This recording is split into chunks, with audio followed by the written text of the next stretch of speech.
Hello students, this is your history lesson. Today we are going to read chapter 10, Power Shifts, the World After World War II, from Understanding History for class 8. So we start our lesson. This is page number 68 from your book.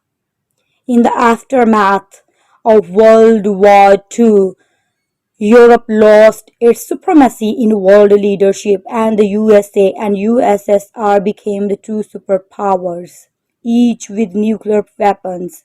Furthermore, the imperialist countries weakened by the war could no longer hold on to their colonies, which gradually gained independence. Both the USA and USSR tried to establish their presence by supporting progress and development in their areas of influence. The Marshall Plan was one such effort by the US in war-torn countries. Rapid industrialization took place, particularly in Asia. New inventions and developments during the war, such as jet engines for planes, radar, electronics, and nuclear power came to be used in transport, communications, and the production of energy. Further developments in television, radio, antibiotics, computers, helicopters, and rockets led to space exploration and satellites. So, students, after the World War II, there was a great change in Europe, USA, and USSR. The countries tried hard to develop and to progress and to stand after the World War II. In that regard, there was the introduction of Marshall Plan. The Marshall Plan was a US sponsored program designed to rehabilitate the economies of 17 Western and Southern European countries in order to create stable conditions in which democratic institutions could survive in the aftermath of World War II.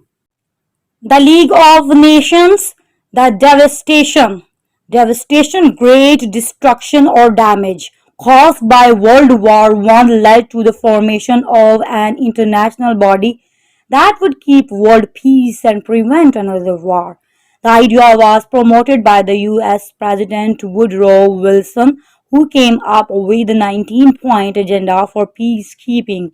42 nations joined the League of Nations, and Geneva in Switzerland was chosen as the headquarters. The number of countries later increased to 58. However, the League, which existed from 1920 to 1946, became ineffective as it could not prevent World War II, as it did not have any military capability and could use only economic sanctions. Furthermore, the USA was not a member of the League as its Senate did not ratify, sign, or give formal consent to a treaty, contract, or agreement, making it officially valid. So, the leagues, the USA was not a member of the League as its Senate did not ratify the League's charter, and Britain and France, economically weakened by World War I, could not provide military support.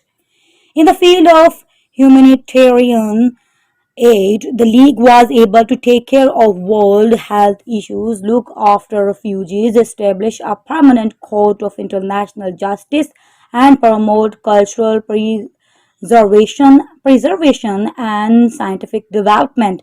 The League of Nations was dissolved in 1946 when the United Nations came into being. After World War II, the League's shortcomings were addressed and its political goals achieved by the United Nations. So, students, what was the League of Nations? The League was an organization for international cooperation. It was established on January 10, 1920 at the initiative of the victorious Allied powers at the end of World War One, and it was disbanded on April 19, 1946. The main aim of League was to provide a forum for resolving international disputes. The United Nations. The United Nations came into being on 24 October 1945 after World War II to keep peace in the world. Nearly all countries joined the United Nations so that war, especially with nuclear weapons, could be avoided. The United Nations headquarters are in New York City, USA. The main bodies of the United Nations are the General Assembly, the Secretary Council, the Secretariat, the Economic and Social Council, the International Court of Justice.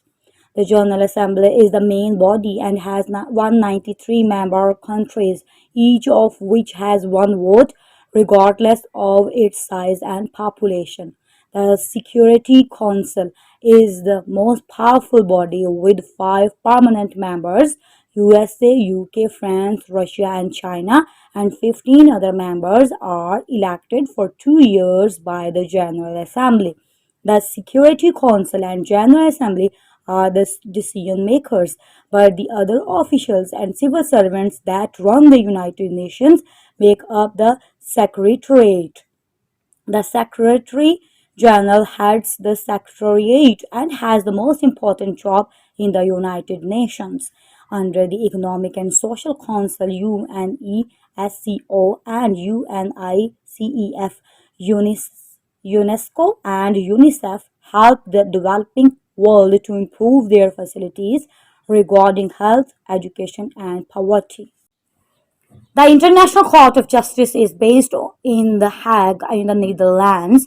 Its function is to settle disputes between countries.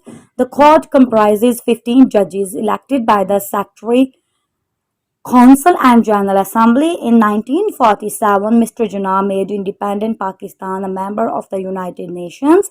In the 1948 war in Kashmir, the United Nations intervened and a ceasefire was established. It was decided by the United Nations that a plebiscite is a vote by which the people of an entire country or district express an opinion for or against a proposal. We held in Kashmir to decide whether Kashmiris wished to be part of Pakistan or India. So far, the plebiscite has not taken place, and India has kept a large military force in Kashmir since then. The United Nations Military Observer Group in India and Pakistan is there for peacekeeping purposes.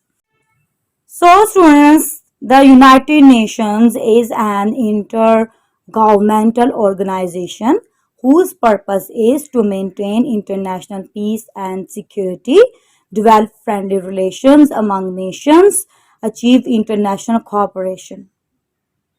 It is the world's largest and most familiar international organization.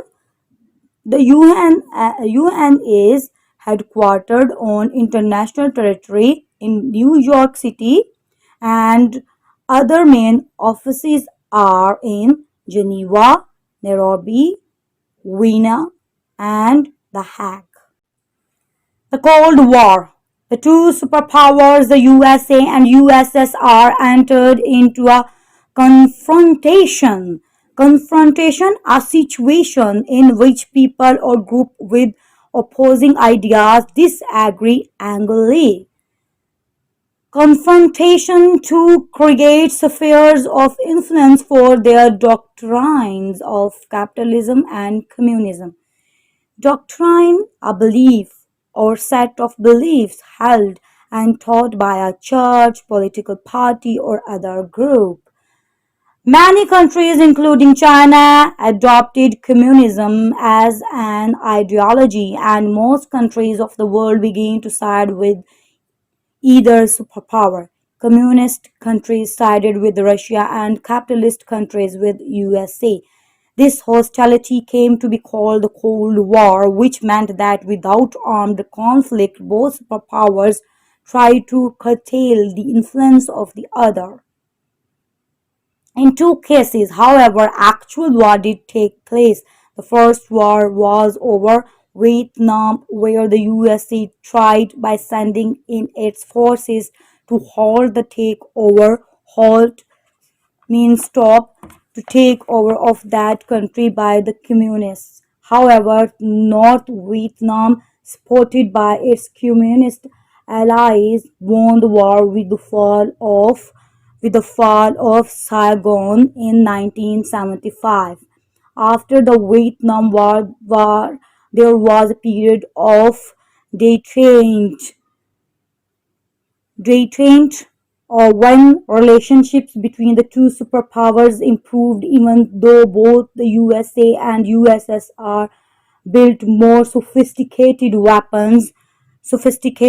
of a machine system or technique developed to high degree of complexity and more destructive nuclear bombs. The leaders of the two superpowers began to talk at summit meetings and the arms race slowed down. It seemed that the Cold War was beginning to thaw. The Second War took place with the Russian invasion of Afghanistan in 1979 to support the communist government that replaced the republic. USA supplied arms and ammunition to the Mujahideen who wished to liberate Afghanistan from USSR. It took 8 years of war until finally the USSR had to retreat from Afghanistan. This also led to the breakup of the USSR in 1989. However, the conflict that turned into a civil war continues to the present time, aggravated, annoyed, or bothered by the events and consequences of the 9/11 incident in the USA. So, students, the Cold War was ongoing political rivalry between the United States and the Soviet Union and their respective allies that developed after World War II. The creation of Israel, the two world wars also redrew the map of the Middle East, where mandates were given to Britain and France under the United Nations to govern the countries till they could be made independent. Mandates meant that Syria, Lebanon, Iraq, and Palestine were effectively under the rule of Britain and France.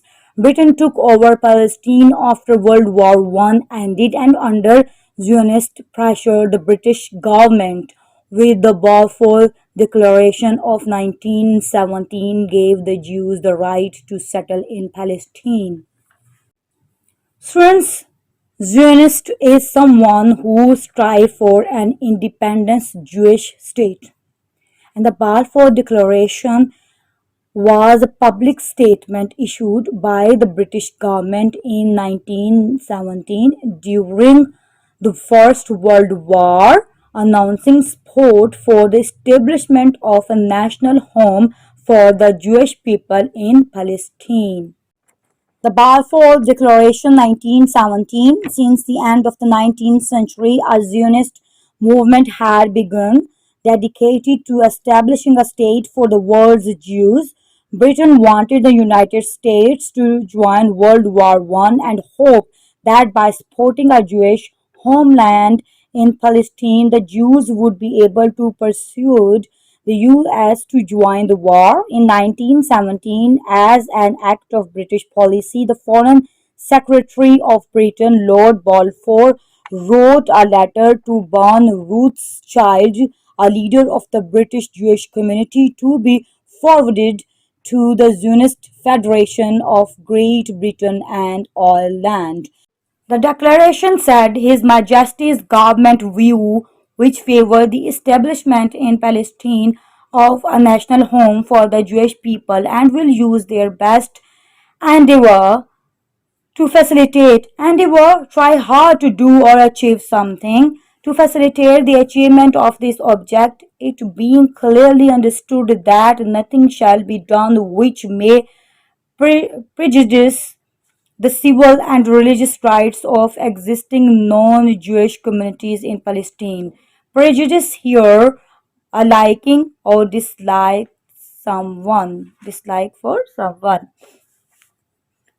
or the rights and political status enjoyed by Jewish in any other country. This open statement of British support for a Jewish homeland in Palestine led the League of Nations members to entrust the United Kingdom with the administrative control of Palestine as a mandate in July 1922, which they held which they held till May 1948. The Arabs in November 1918 contested the declaration and appealed to the British authorities, denouncing it, saying, "We always sympathized profoundly with the persecuted Jews and their misfortunes in other countries, but there is wide difference between such sympathy and the acceptance of such a nation ruling over us and disposing of our disposing of our affairs." At the time of the declaration, 90% of the population of Palestine were Arabs and the number of Jews was 50,000 only. Palestinian uprisings against Jewish immigration into their land continued from 1920 to 1933, and a major Arab revolt in 1936 to 1939 had to be put down firmly by the British mandate. In 1939, Britain reversed their commitment to the Jewish state and issued a white paper declaring that creating a Jewish state was no longer part of Britain's policy. They restricted immigration of Jews to Palestine, but illegal immigration continued. By 1947, Jews settled in Palestine numbered nearly 600,000. On 15 May 1948, Israel declared its independence as a state for the Jews. Israel was the second state after Pakistan's creation in 1947 to be made on the basis of religious identity. Now come to the questions. Question 1. Why did the European states have to give up their colonies after World War II? Answer. In the aftermath of World War II, Europe lost its supremacy in leadership and the USA and USSR became the two superpowers, each with nuclear weapons. Furthermore, the imperialist countries, weakened by war, could no longer hold on to their colonies, which gradually gained independence. Question 2. Explain the role of the United Nations after World War II came to an end. Answer. The United Nations came into being on 24 October 1945 after World War II to keep peace in the world. Nearly all countries joined the United Nations so that war, especially with nuclear weapons, could be avoided. The United Nations headquarters are in New York City, USA. The main bodies of the United Nations are the General Assembly, the Secretary Council, the Secretariat, the Economic and Social Council, the International Court of Justice. Question 3. What led to the Balfour Declaration of 1917? Answer. The two world wars also redrew the map of the Middle East, where mandates were given to Britain and France under the United Nations to govern the countries till they could be made independent. Britain took over Palestine after World War I ended, and under Zionist pressure, the British government, with the Balfour Declaration of 1917, gave the Jews the right to settle in Palestine. Question 4. How did the Balfour Declaration help in the creation of Israel? Answer. Since the end of the 19th century, a Zionist movement had begun dedicated to establishing a state for the world's Jews. Britain wanted the United States to join World War I and hoped that by supporting a Jewish homeland in Palestine, the Jews would be able to persuade the US to join the war in 1917 as an act of British policy. The Foreign Secretary of Britain, Lord Balfour, wrote a letter to Baron Rothschild, a leader of the British Jewish community, to be forwarded to the Zionist Federation of Great Britain and Ireland. This open statement of British support for a Jewish homeland in Palestine led the League of Nations members to entrust the United Kingdom with the administrative control of Palestine as a mandate in July 1922, which they held till May 1948. Question 5. What was the purpose of the white paper issued by Britain in 1939? Answer. In 1939, Britain reversed their commitment to the Jewish state and issued a white paper declaring that creating a Jewish state was no longer part of British policy. They restricted immigration of Jews to Palestine, but illegal immigration continued. Question 6. On what basis did Israel declare its independence in 1948? Answer. On 15 May 1948, Israel declared its independence as a state for the Jews. Israel was the second state after Pakistan's creation in 1947 to be made on the basis of religious identity. Thanks for listening. For new videos, don't forget to subscribe my channel. And if you like my videos, please share and like.